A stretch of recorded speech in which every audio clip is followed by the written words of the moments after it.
फ़िक़्ह के मुहक़्क़िक़ इमाम फ़क़ीहुल इस्लाम हज़रत मौलाना मुफ्ती मुज़फ़्फ़र हुसैन साहब नव्वरल्लाहु मरक़दहू जो बहुत सारी ख़ुसूसियात और औसाफ़ हमीदा के साथ फ़न फ़िक़्ह के अंदर इंतहाई फ़ाइक़ तरीन दर्जा रखने वाले हमारे बुज़ुर्ग सहारनपुर में एक लंबी मुद्दत तक हज़रत अलैहिर्रहमा ने सदर मुफ्ती की हैसियत से इफ्ता की खिदमात अंजाम दी हैं। इस दौरान हज़रत के क़लम से जो फतावा निकले और हज़रत ने जो लोगों की रहनुमाई फरमाई है, मैंने खुर्शीद अहमद क़ासमी दारुल उलूम मेरठ मैंने हज़रत रहमतुल्लाह अलैह से इजाज़त लेकर उनकी हयात में और इन फतावा को मुरतब किया है, जमा किया है और इन पर हवाशी और तालीक़ का काम किया है। इस तरह हमारे नौनिहालों को, फ़िक़्ह में महारत पैदा करने वालों को, इफ्ता के मैदान में काम करने वाले लोगों को एक बेहतरीन फ़िक़ही मोतियों का ज़ख़ीरा इस किताब की सूरत में इंशाअल्लाह दस्तयाब और हासिल होगा। किताब की अहमियत साहिब किताब हज़रत फ़क़ीहुल इस्लाम नव्वरल्लाहु मरक़दहू की शख्सियत को देखें तो फ़तवे की अहमियत का हमें अंदाज़ा हो सकता है।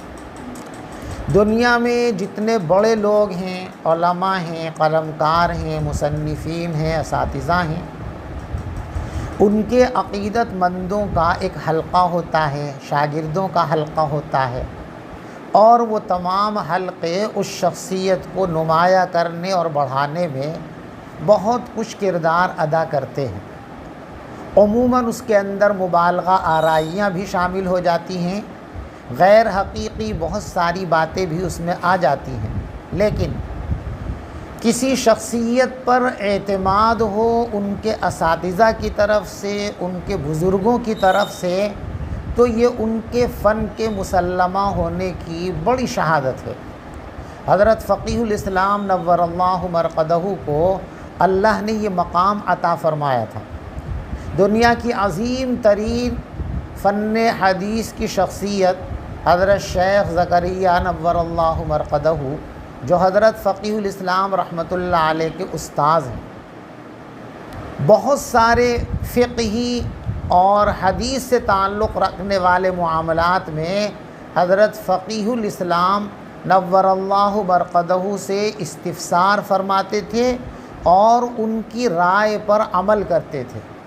उनके उस्ताद, उनके मुरब्बी और उनके शेख हज़रत मौलाना असअदुल्लाह साहब नव्वरल्लाहु मरक़दहू, वो अपनी आखिर उम्र में किसी और के बताए हुए मसअले पर इत्मीनान ही नहीं फरमाते थे।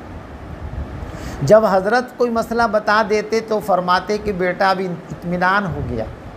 चुनांचे ही मज़ाहिर जदीद में जो मस्जिद है बड़ी, इसमें हज़रत शेख रहमतुल्लाह अलैह एक मरतबा इतिकाफ़ फरमा रहे थे और उसी ज़माने में 27 रमज़ान को हज़रत के छोटे भाई हज़रत मौलाना अतहर हुसैन साहब नव्वरल्लाहु मरक़दहू की बेटी का इंतकाल हो गया। हज़रत शेख रहमतुल्लाह अलैह उसकी जनाजे की नमाज में शिरकत करना चाहते थे, लेकिन एतिकाफ़ में थे। तो ये तय किया गया कि जनाज़ा मस्जिद के बाहर मेहराब के सामने रख कर और नमाज जनाजा पढ़ ली जाए। और आम हालात के अंदर अहनाफ के यहाँ ये चीज़ कराहत की हामिल है। तो हज़रत मौलाना असअदुल्लाह साहब रहमतुल्लाह अलैह ने सवाल किया कि हम जो मस्जिद में नमाज पढ़ रहे हैं तो ये दुरुस्त भी है कि नहीं है। हज़रत फ़क़ीहुल इस्लाम रहमतुल्लाह अलैह ने फरमाया कि हज़रत नमाज पढ़ लें, नमाज हो जाएगी और दलील मैं आपको बाद में पेश कर दूँगा। तो फरमाया बेटा जब आपने कह दिया तो अब दलील की कोई ज़रूरत नहीं है। हज़रत मुफ्ती महमूद हसन साहब गंगोही नव्वरल्लाहु मरक़दहू, ये भी हज़रत फ़क़ीहुल इस्लाम नव्वरल्लाहु मरक़दहू के असातिज़ा में हैं। मुतअद्दिद मसाइल में हज़रत इनसे रुजू फरमाते थे और उसका बरमला इजहार फरमाते थे। कि वो मुफ्ती मुज़फ़्फ़र हुसैन साहब उम्र में मुझसे छोटे हैं लेकिन इल्म में बहुत बड़े हैं, और फरमाते थे बहुत से मसाइल में मैं मुफ्ती मुज़फ़्फ़र हुसैन साहब से रुजू करता हूँ और उनकी राय पर अमल करता हूँ। चुनांचे बाद मुशाहिदीन ने लिखा कि हज़रत फ़क़ीहुल इस्लाम नव्वरल्लाहु मरक़दहू जब हज़रत से मिलने कभी तशरीफ़ लाते तो आप अपने कुर्ते को और आस्तीन को ज़रा संवर करके मोहतात होकर के बैठते, जैसे किसी अदब बड़े की लिहाज की जाती है। तो बाद लोगों ने एक मरतबा पूछा कि मुफ्ती मुज़फ़्फ़र हुसैन साहब क्या आपके बड़े हैं, आपके उस्ताद हैं? फरमाया कि नहीं, मुफ्ती मुज़फ़्फ़र हुसैन साहब उम्र में मुझसे छोटे हैं लेकिन इल्मी मकाम इनका बहुत बुलंद है। तो अकाबिर और असातिज़ा का जिसके तफ़क्कुह पर और फ़क़ाहत पर एतमाद हो वो दुनिया का सबसे मुमताज़ तरीन फ़क़ीह कहलाने का हक़दार है। फ़क़ीहुल इस्लाम अलैहि रहमा के फ़तावा मैंने इनको मुरतब किया है, इन पर हवाशी और तालीक़ का काम किया है और इसको तकरीबन 9 जिल्दों के अंदर मुकम्मल किया जाना है। ये पहली जिल्द छपकर के सामने आई है। दुआ फ़रमाएँ कि अल्लाह इसको कबूल फ़रमाए और बाकी जिल्दों को बआसानी मंज़र आम पर लाने के वसाइल और तौफ़ीक़ और मौका मरहमत फ़रमाए।